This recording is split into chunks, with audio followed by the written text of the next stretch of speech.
继续关心，台积电昨昏开董事会，决定要伫德国设厂。根据德国的媒体有指出讲，台积电按算伫德国生产28纳米的晶片，德国政府会补助新台币1744亿。也毋过有专家即马是表示讲，台积电若是去德国，面对欠工劳权的问题，伫德国可能嘛是真硬刀。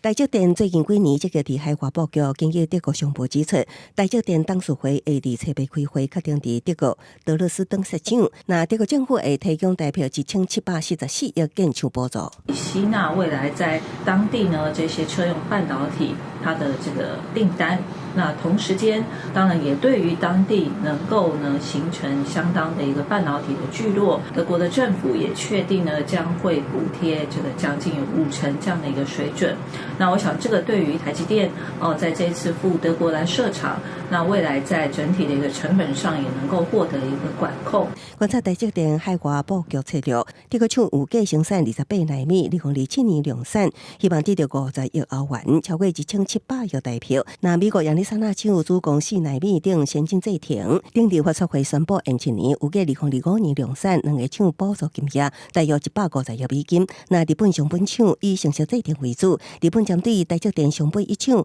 补助设厂金额的一半，二厂团出补助1/3资金。也毋过台积电拿到德国设厂，除了面临欠劳工，当地工会也比美国较歹，甲带着集团文化差别可见。BenQ 当年并购西门子，就是中西那个两边文化难以融合，虽然面临缺工的问题台湾也一样，但我觉得德国至少它人才的